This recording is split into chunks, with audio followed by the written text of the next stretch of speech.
Hey Rodney, how's it going? I want to, how about I pay you for an option to buy your house? Look, here's the deal. I'll pay you, what, 5,000 bucks? And I want the right to buy your house at $250. So let me get this right. You want to pay me $5,000 for the right to own my house? Yeah, that's fine. I get it. But look, I'll give you 5,000 bucks and you give me the right to buy your house at $250,000. You want to pay me $250? I mean, it's only worth $225 right now. That's like a 10% gain. And let's say this contract, it lasts a year and a half. So what's the catch? Is it a deal?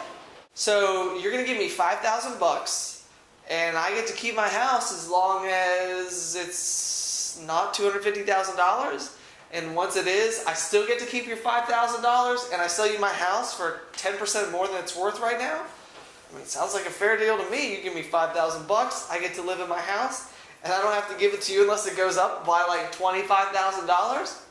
Shoot, man, what's to lose? Yeah, let's do it. Let's do it. All right, fantastic deal. I'm Brad Kelly, and welcome to the educational training at NWATrading. That's right, the call option. It's the simple, most basic option. In fact, most people buy call options before they buy something like a put option. And all a call option does is give you the right to take away 100 shares of stock XYZ at the agreed upon price. In the scene that we just saw, Brad and Rodney had a conversation in which Brad wanted to buy Rodney's house at the $250,000, let's say, strike price.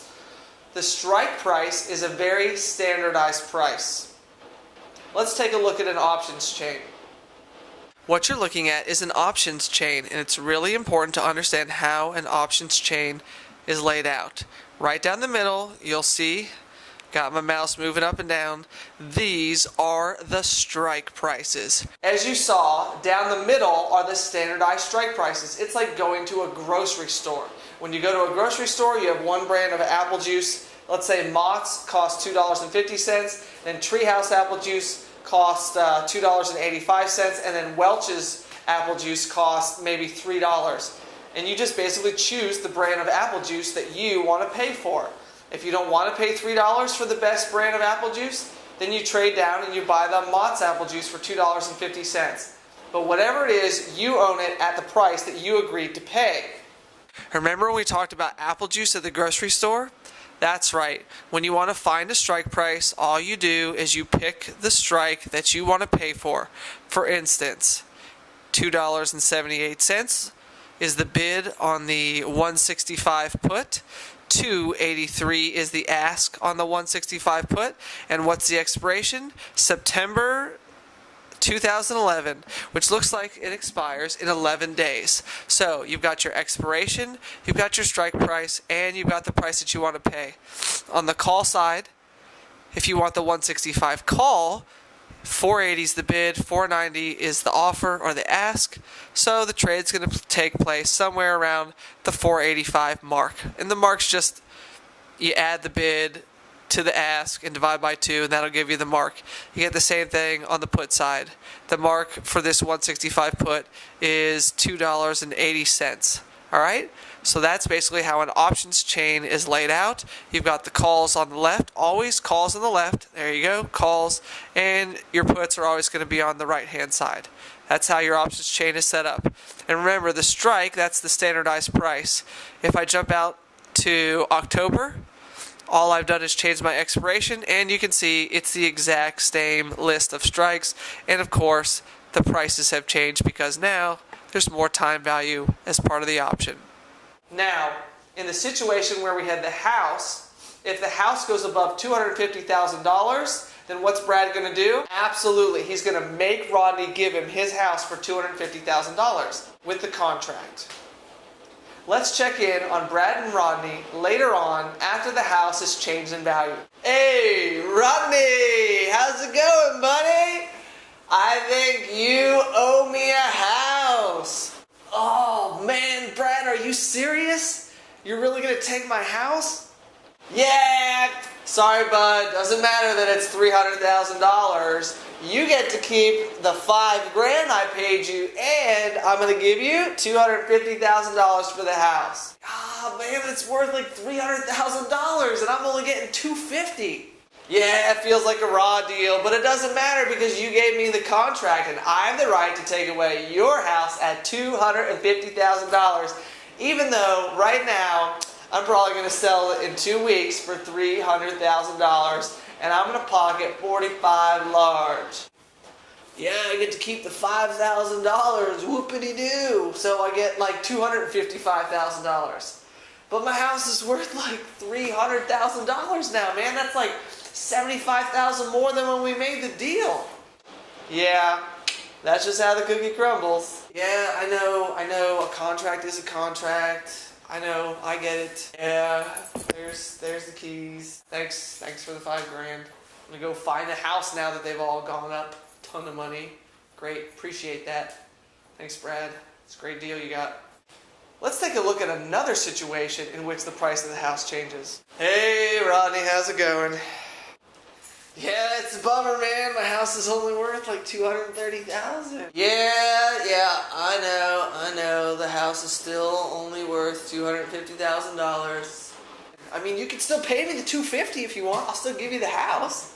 I don't know if I want it. Yeah, I know. I only got 1 month left on our contract. You get to keep my $5 grand no matter what, and keep your $5. Yeah, I got it. No? Okay, well, I mean, it worked out good. I appreciate it. It was a great deal, man. Thanks for thinking of me. Hey, you want to write another contract? Yeah, I mean, another five grand, $7 grand? What do you want, man? Let's make a deal. I might even go down to $240,000. I'll give it to you for $240,000 for another $5 grand. Yeah, it's up to you, man. All right, one more situation. Woo, Rodney, I don't think I'm going to be taking that house of yours, bud. Oh my gosh, Brad, are you sure? Looks like I'm out $5 grand. Yeah, kind of sucks to be you. It looks like you're out like, what, $100 grand? Gosh, don't you want this house, man? No? What about for like $200,000? Man, who'd have thought those guys that moved down the street were going to cause all that ruckus, man? Woo! Property values have been dropping faster than President Obama's approval rating. I'll give you the house for $200,000. Yeah, I know it's pretty ugly. Yeah, I know it's only worth $150,000. This family down the street, man. Yeah, sorry about that, dude. Gosh, it's music and parties and it's crazy, man. The neighborhood's like going to pot. Like literally, I think I can smell it. And they got friends moving in down the street, man. They're telling everybody to move in. My house used to be worth $225,000, man. So it's like $150,000 now. But all I lost was $5,000, so I'm cool. Yeah, thanks for the $5 grand. I'll put in some new bushes in the front yard or something. Or build like a quarter of a pool. And hey, you still have your house, right? That's good. Yeah, appreciate it. Yeah, I'm sure you're excited. I'm glad you don't have the whole house. Yeah, you're out $5 grand. I'm out like $75 grand. Yeah, appreciate it. Thanks. All right, so what you saw between Brad and Rodney is actually a really good example of what happens with a call option. Somebody pays a price, the premium for the option. The call option gives you the right to take away, in the case of a stock, 100 shares of, say, a stock. Say Apple, or Caterpillar, or Deere, or Cummins, or CF Industries, or name whatever stock that you want, GM, Ford, GE, doesn't matter. If you go out and you buy an option, it has an expiration. And what's the expiration? September 2011, which looks like it expires in 11 days, meaning the date that the option goes bad, or expires, or is worthless, or ends.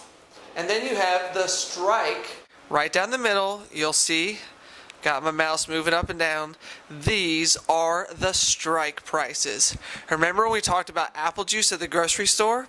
That's the price that you agree upon. In our scenario, it was $250,000 that Rodney and Brad agreed upon, at which the house would change hands. So whether or not the option actually gets exercised is up to the holder of the option.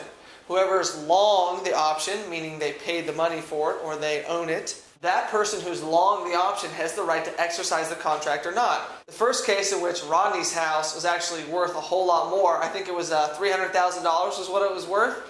Brad has the right to buy the house from Rodney at $250,000. He paid $5,000 for that right, which means that Brad ends up buying the house for $255,000, and Rodney actually ends up selling the house for $255,000 because he collected the $5,000 premium for giving Brad the option to buy his house, and he gets the $250,000 for the house. So in either scenario, right, if you're Brad or if you're Rodney, the house changes hands at around $255,000.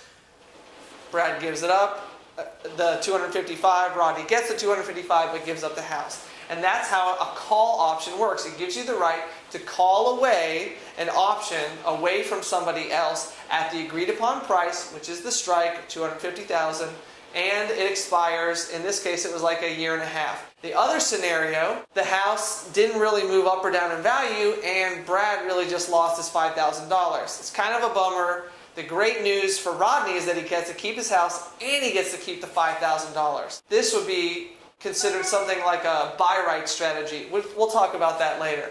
And then the last scenario, Brad is totally happy that he only paid $5,000 because some nasty people moved in the neighborhood, dropped property values, and now Rodney's on the hook for a house that's only worth $150,000. He gave Brad the right to buy it at $250,000, but since nothing happened and the property values plummeted, now all of a sudden Rodney is stuck with a house that's only worth $150,000, and all he got for it was the lousy $5,000. So that, my friends, is how a call option works. Thanks again for joining us for another fantastic educational experience at NWATrading. Don't forget to check out our other educational offerings at NWATrading. And if you decide to join our premium site, which I know you will, don't forget to tell them that MO Financial sent you.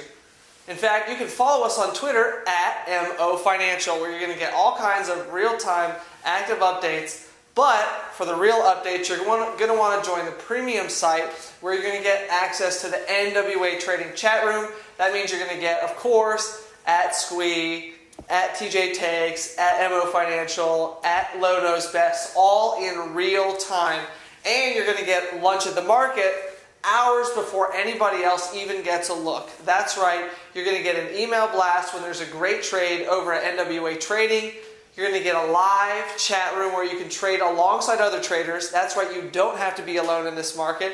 And you're going to get even better educational offerings because all the good stuff, we kept that on the premium site. Thanks for joining us for another fantastic educational experience at NWATrading. Have a great day, and we'll see you next time.